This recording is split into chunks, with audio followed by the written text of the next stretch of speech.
Adiós a la pandemia. Los marcados descensos de contagios, hospitalizaciones y muertes en todo Estados Unidos indican que finalmente el país ha superado la devastadora fase de la crisis de salud. Atrapan en California a un presunto depredador sexual que se hacía pasar como adolescente en redes sociales para atraer a sus víctimas y crear pornografía infantil. Casi 100 menores cayeron en sus garras. Desgarradores testimonios de militares colombianos confiesan que asesinaron de manera cobarde y a sangre fría a decenas de jóvenes y campesinos y luego los presentaban como muertos en combate. Así comienza su noticiero Estrella TV.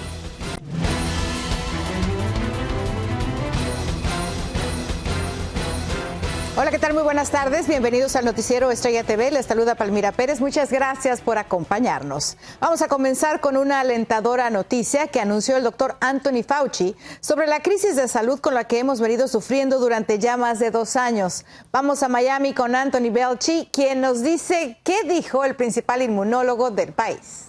Pues sí, finalmente la Casa Blanca ha confirmado que la fase de pandemia por coronavirus en Estados Unidos se ha superado, aunque advierten que erradicar por completo el virus será imposible.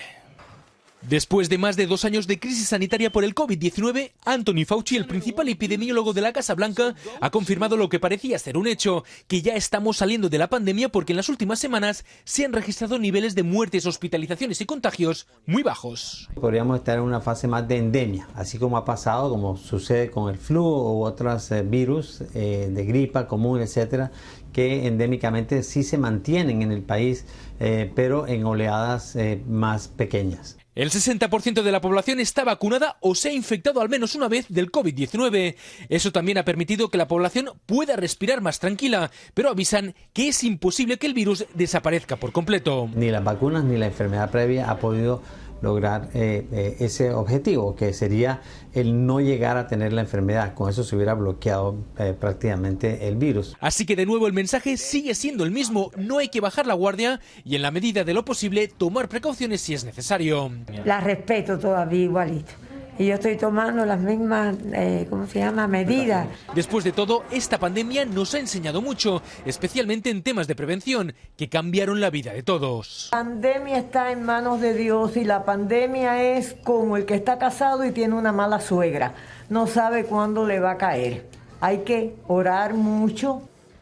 Pues con ese mensaje nos quedamos, el de la precaución, para no tener que volver a vivir una pesadilla como la de estos últimos 2 años. Eso es todo. Devuelvo la conexión al estudio.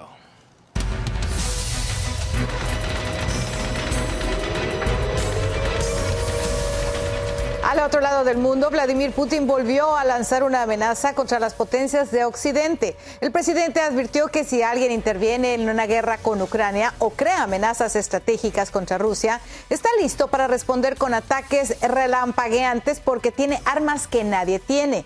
Dejó claro que no es alarde y que lo hará si es necesario.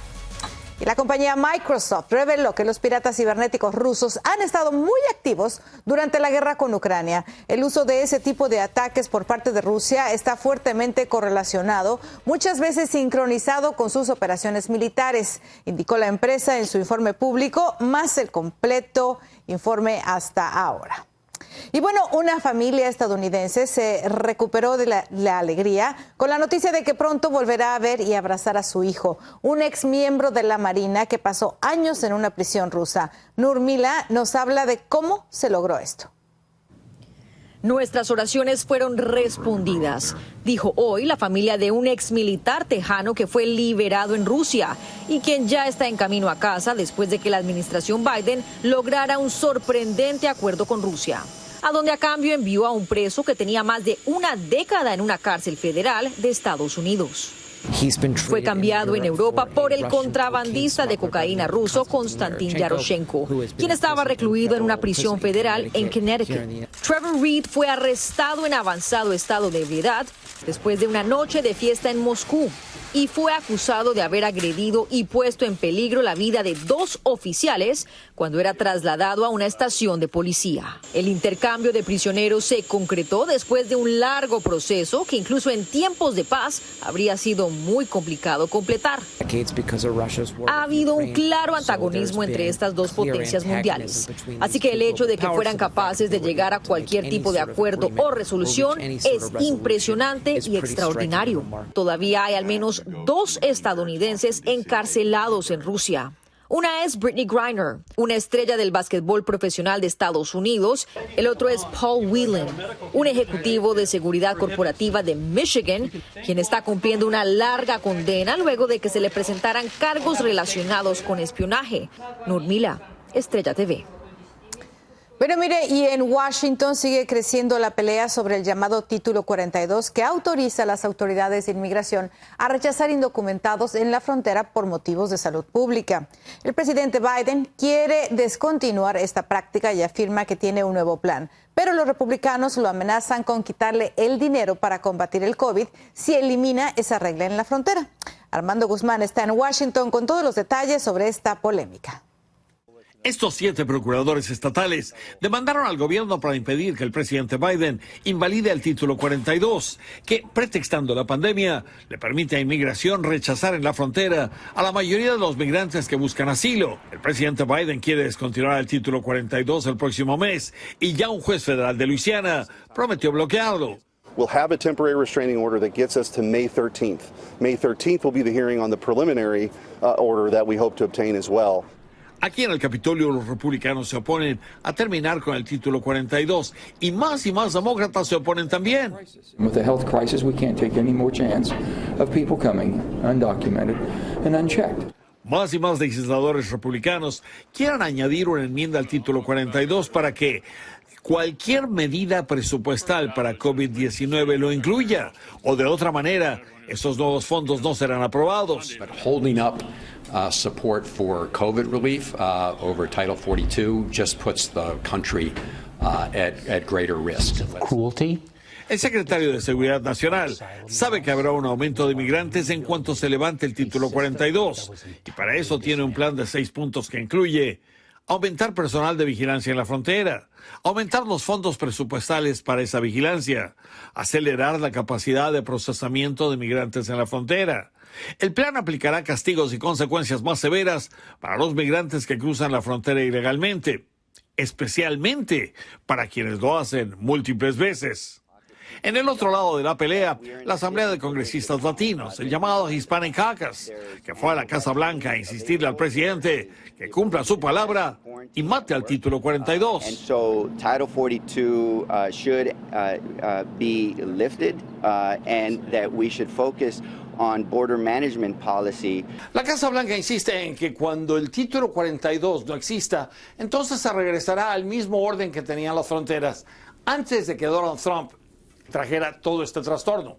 El problema es que las fronteras nunca han estado bajo control. Y no solamente eso, nunca había habido 60,000 personas tratando de entrar a Estados Unidos en cuanto las puertas se abran.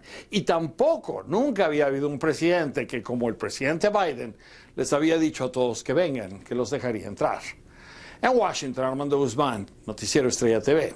Vamos a ver qué sucede. Gracias, Armando, por tu reporte tan completo. Y mire, también en Washington, D.C., la élite política de Estados Unidos y líderes mundiales rindieron el día de hoy un tributo especial a Madeleine Albright en la Catedral Nacional. El presidente Joe Biden elogió como una fuerza de bondad a la nacida en la República Checa, que se convirtió en la primera secretaria de Estado de la Nación. Madeleine Albright falleció el pasado 23 de marzo. Y bueno, en otra información, los miembros de una familia a quienes varios sujetos agredieron salvajemente afuera de un bar interpusieron una demanda contra los dueños del establecimiento porque afirman no hicieron nada para protegerlos. Jessica Guerrero desde Houston habló con las víctimas. La familia Quesada afirma que fueron víctimas de un violento asalto al salir del bar Ojos Locos, ubicado en el 11.095 en la carretera 10 Este, el 6 de marzo. La víctima nos cuenta que habían acudido al lugar a ver una pelea. Al retirarse cerca de la 1:30 de la mañana, 7 personas los golpearon brutalmente. Les robaron su automóvil y pertenencias. Ellos aseguran que los sospechosos estaban dentro de este bar. Nos agredieron con palos. A mi esposa, pues, me le quebraron la nariz la boca, la desmayaron desde que la golpearon y la agarraron a patadas en el suelo. Pues me rompieron la cabeza, me abrieron el pecho. Su abogado Alberto Ruiz nos dice que sus clientes habían pagado por entrar al bar Ojos Locos para poder ver la pelea, y a pesar de esto el establecimiento presuntamente no ofreció ayuda a la familia Quesada, a pesar de haber presenciado el asalto. Ruiz agrega que está trabajando en una demanda en contra de este lugar y de los dueños de la plaza comercial ante la falta de seguridad. El nivel de peligro está más alto para incidentes de violencia cuando están sirviendo alcohol y tienen ese tipo de eventos. La familia describe el automóvil de los sospechosos como una camioneta Dodge Ram 1500 con placas RGK 2822. La familia Quesada describió a los delincuentes como personas hispanas de alrededor de 28 años y hacen un llamado a la comunidad de que si sabe algo de su paradero, por favor comunicarse con la policía de Houston o con Crime Stoppers para así evitar que estos sospechosos continúen haciendo daño a la comunidad. Reportó desde Houston Jessica Guerrero, Estrella TV. Llegamos así a una pausa comercial, pero regresamos con más información. Atrapan a presunto depredador sexual que se hacía pasar por niña en el internet. Al menos 80 menores cayeron en sus garras. Legisladores mexicanos toman acción para que se acelere la identificación de miles de víctimas del crimen organizado.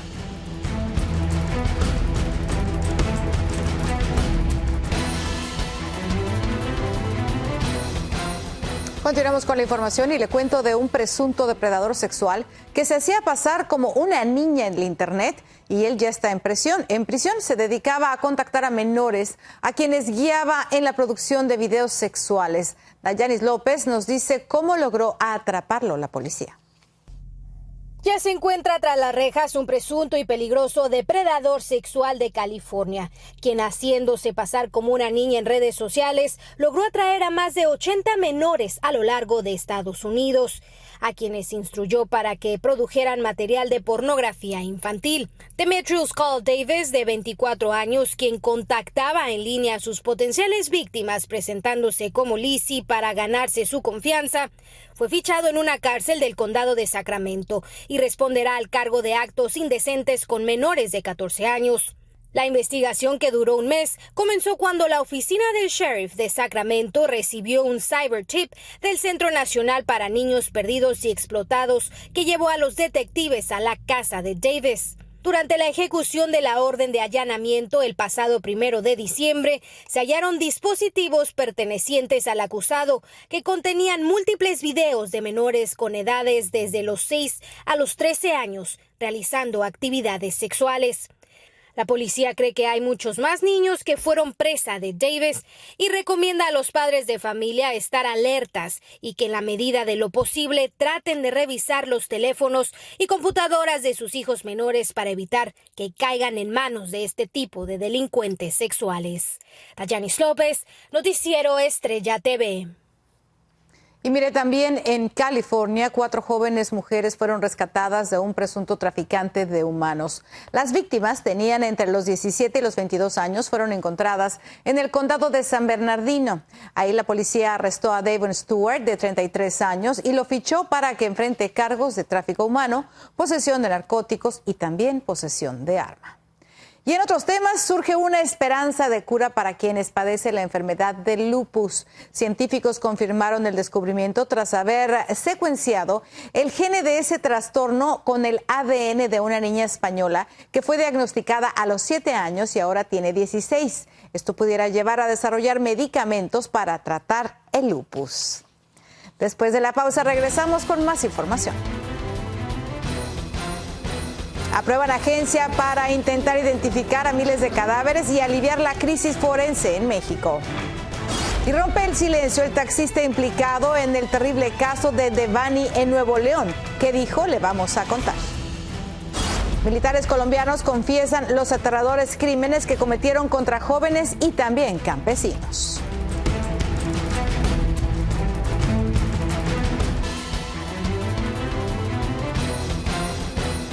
Continuamos con la información y las decenas de miles de cadáveres de personas de las que nadie sabe quiénes son y que descansan en las morgues en México obligaron a los congresistas mexicanos a tomar medidas para tratar de dar consuelo a las familias que buscan a sus seres queridos. Víctor Blázquez está en la Ciudad de México y nos tiene las reacciones. En México existe una pandemia que se ha propagado por todo el país y de la que aún no hay cura: las desapariciones. Con 489 votos a favor, los legisladores de la Cámara de Diputados votaron a favor de la creación del Centro Nacional de Identificación Humana. Datos de la Fiscalía General de la República informan que de las 32 entidades federativas hay más de 52,000 cuerpos sin identificar. Y es que fosas, anfiteatros y laboratorios forenses ya no son suficientes en un país con más de 50,000 cuerpos que esperan ser identificados. Incluso el gobierno ha reconocido que analizar esa cantidad podría tardar hasta 120 años. Todos hemos fracasado y el caso de Devani es ejemplo de ello. Y debemos de asumir nuestra responsabilidad en pacificar este país. Un ejemplo de la crisis es doña Concepción. Desde hace un año busca desesperadamente a su hija. Ha sido testigo de la impunidad que se vive en México, y es que de las casi 100,000 personas desaparecidas, solo 36 casos han encontrado justicia. No les importa, no les interesa tener un expediente más. Ya para ellos es normal que se desaparezcan las personas. Es el drama que viven a diario miles de familias que en la búsqueda de sus seres queridos también arriesgan la vida, cuando siguen apareciendo fosas por todo el territorio, en un país que parece un panteón clandestino. De por sí nos duele el alma encontrarlos, pues ya en una situación, ya sea en fosa, sea expuesto, pues es algo que nos marca bastante, ¿no? Datos oficiales revelan que en el país hay alrededor de 100,000 personas desaparecidas. En promedio, desaparecen 23 personas al día, que salieron de casa y que ya no regresaron. En Ciudad de México, Víctor Blázquez, Noticiero Estrella TV. Gracias, Víctor, por este reporte. Y miren, nos vamos a otro caso muy sonado también en México. El caso de Devani Escobar. El chofer del taxi implicado negó que la haya acosado y que por ese motivo ella se haya bajado del auto. Juan David Cuellar apoyó lo dicho con audio videos que grabó el 9 de abril. En tanto, la exsecretaria de las Mujeres de Nuevo León dijo que Devani pudo haber ido a una fiesta con gente dedicada a la trata de explotación sexual. Bueno, y mientras tanto, en San Luis Potosí descubrieron a una mujer en el centro histórico con un cadáver de un recién nacido en sus brazos. Oficiales encontraron a quien solo identificaron como Mariana, de 29 años, sentada en la banqueta con el bebé, y reportaron que al parecer el cuerpo había comenzado a descomponerse porque creen que el pequeño llevaba entre 36 y 48 horas sin vida. Generales, coroneles y tenientes colombianos confesaron que les plantaban armas a inocentes para asesinarlos y después decir que eran guerrilleros y que los dieron de baja en feroces combates. Desde Bogotá, Carolina Gómez tiene aterradoras declaraciones de los militares. Yo ya sabía que lo iban a asesinar. Llegó la hora de la verdad y no podía ser más triste, aterradora y sangrienta. Así han sido cada uno de los testimonios de los militares citados a audiencia por la Jurisdicción Especial para la Paz, acusados de asesinatos de jóvenes de escasos recursos. Maquinamos, hicimos un teatro para mostrar un supuesto combate por la presión que había de los altos mandos. Yo ejecuté.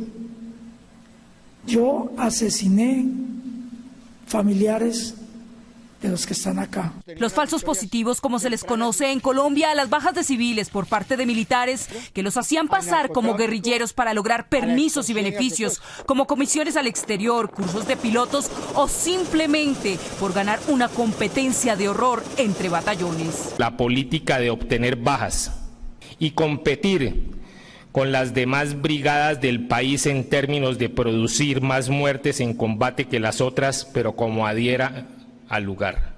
Las armas que les ponían a los cuerpos, según declararon varios militares, eran conseguidas ilegalmente con paramilitares. Y aunque todos ellos pidieron perdón a las víctimas presentes en la audiencia, las madres dicen que aún falta por conocer mucha más verdad. A esta hora continúan los relatos de horror por parte de exmilitares y familiares de las víctimas y se evalúa si el expresidente Uribe, mandatario para la fecha y comandante en jefe de las fuerzas militares, iría a juicio por estos hechos. En Bogotá, Colombia, Carolina Gómez para Noticiero Estrella TV.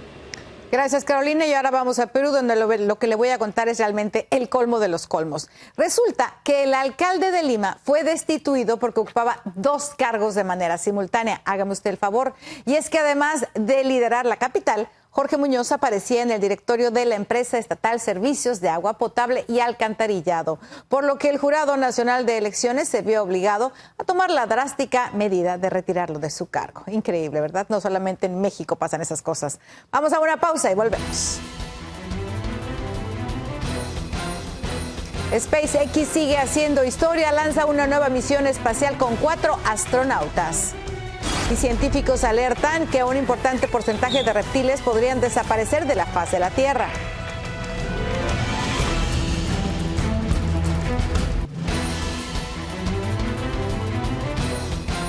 Bueno, escuche esto. Un estudio concluyó que un 20% de los reptiles del mundo están en peligro de extinción.